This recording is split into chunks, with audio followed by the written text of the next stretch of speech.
Hello, this is Natalie Chavez Quintero, and I'm a year two induction candidate for the year 2022 and 2023.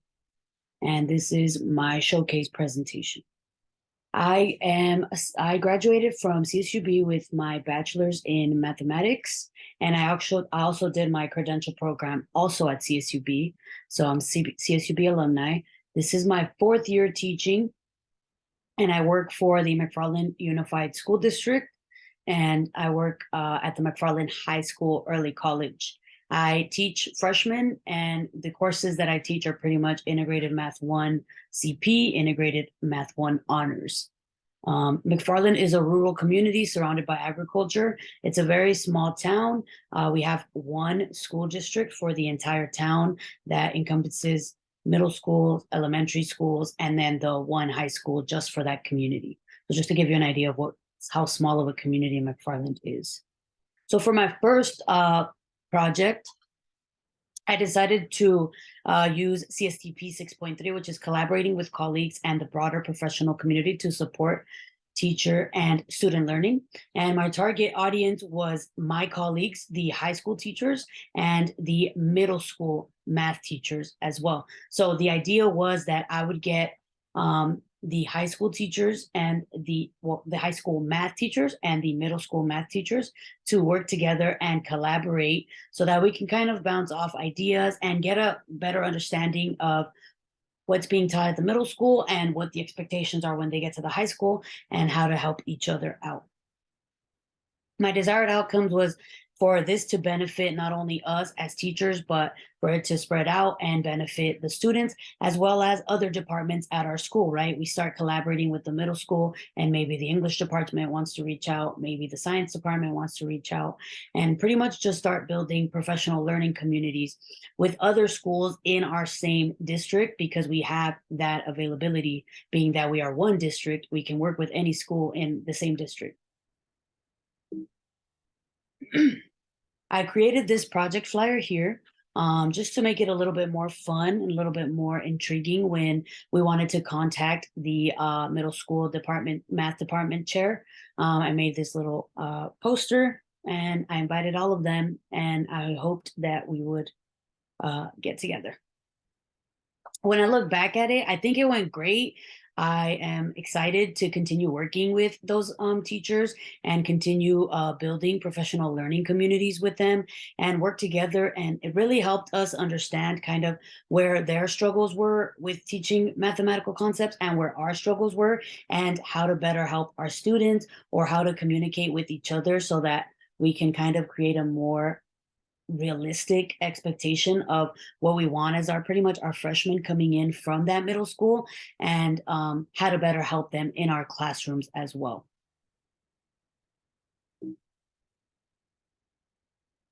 Okay.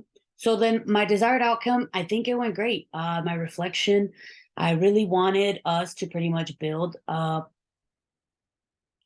PLCs with the math middle school teachers, and we definitely have. Our chair and their chair are constantly in communication with each other, and we are continuing to try to meet as much as we possibly can. However, with the end of the school year, we haven't been able to meet as much, but we do definitely hope to continue to make these relationships and these bonds stronger so that we can create more effective and efficient PLCs. Okay, here I have some pictures from one of those meetings. Actually, this was our first meeting. We have 4 of our high school math teachers. You can see myself on that far right. Those are my 4 colleagues. And then on the opposite side of that table was our 4 middle school math teachers, are the ones that we can actually get to meet, which it was great. We had a variety of experiences, and we definitely learned a lot from each other just from this first meeting.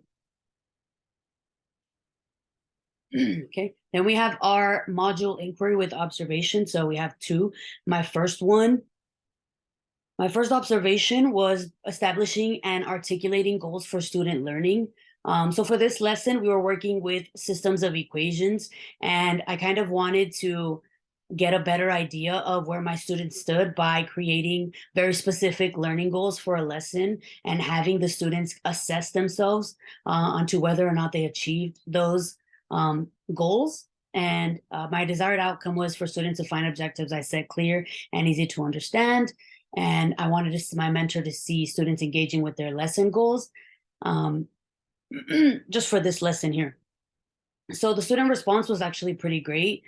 They actually enjoyed it. I have really good rapport with the students in my class, so they really do enjoy when I try different types of lessons. A great success was that the common checks for understanding, or the self-assessments that they had to do, they were really great for the kids to be checking in. 70% of my students achieved their lesson goals and did well during the lesson. One big challenge was that some students kind of struggled to interpret the learning objectives. So when assessing themselves, they had a hard time giving themselves a grade, I guess, because they couldn't really understand the learning goals. So my mentor and I really agreed that 3 learning goals for one lesson was a reach, and we pivoted as such. These are my lesson objectives here. I have 3. We were working with word problems here. The kids have already been solving systems of equations, so it was a little bit of review of solving, but now implementing it to real world scenarios. Here's my mentor feedback. I like to focus the praise. Students were on task, students were engaged during the lesson. One thing he did propose is working on setting clear and concise lesson objectives, which I definitely have worked on that a little bit more, wording them differently, explaining them a little bit more at the beginning of the lesson, and so on and so forth. Now, my next steps for this one were continue working with my mentor and continue creating better lesson objectives for my students. I believe reflecting on the significance of each lesson objective can prove to guide the instruction, but also can cancel out any objective that might be redundant at the time.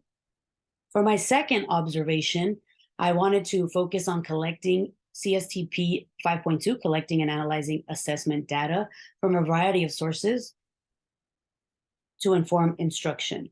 So the goal of this activity was to get understanding of where students are academically. So we were still working on systems here. This is a very long unit. It's actually one of my longest units, but we were getting to the tail end of our systems unit. And this was kind of a review assignment where students were given certain problems, and they were expected to understand which applications to give for each problem and give their reasoning as to why they chose that application. I was met with a lot of enthusiasm, but I believe it was because the students hadn't realized how challenging the activity would be. And I realized that after a few failed attempts, they were kind of feeling unmotivated and struggling with it. I think the collaboration went really well. The students were challenging each other and enjoying working together. But one challenge was keeping some students engaged because a few students had given up after struggling for a while. Oh, excuse me. Here is the lesson I had. It was 3 problems. They were expected to use 1 method per problem and explain why they chose that method. And they really struggled to identify which method was the best because they wanted to use the one that they thought would be the easiest. Here's my mentor feedback for that. And then I think the activity did go well overall. I've definitely used it in other classes and with other students, and they definitely enjoyed it. The data collected will not only be for student submission, but also while students are doing work. It would be beneficial to take notes of the conversation students are having and the effectiveness of their collaboration. My end of year reflection for the entire year, I went to 3 PLOs. One was currently culturally relevant math tasks, cultivating student agency. This PLC was fantastic. I felt absolutely inspired by this PLC. The presenters were super animated and super excited about what they did. And I learned a lot about different cultures and different concepts coming from those cultures and respecting why those concepts come from those cultures and how important it is for students to know that. The second one I went to was positive classroom management strategies and discipline techniques. I love learning about better techniques for classroom management. And I wanted to take a little bit of a spin, which was positive classroom management instead of always disciplining students, tried a more positive approach, and this one was really great for that. A great PLO was Better Lesson. We actually worked with Emily, who helped my math department get better at working together and collaborating and really using our collaborative time effectively and efficiently. So I enjoyed all three of those PLOs. My successes this year, with CSTP 6.3, I feel like I've improved as a collaborator. I see myself continuing to improve. With CSTP 4.2, I've definitely gotten way better at setting lesson objectives and continuing to do that with my lessons. And then that ties into CSTP 5.2, which is my assessments. Using my assessments more to drive my instruction. Next year, I would like to focus on CSTP 6.4, working with families to support student learning. We agree, me and my mentor, that being that McFarland is a tight-knit community, it would be great to involve our families with our students, to see what they're up to at the school and to see what we're actually building at the school. You know, we are in early college and we have a lot of great stuff going on. And I think it's great for students to share that with their parents and show them what they're really working on. And I would like to continue to grow that. Thank you for everything and have a good one.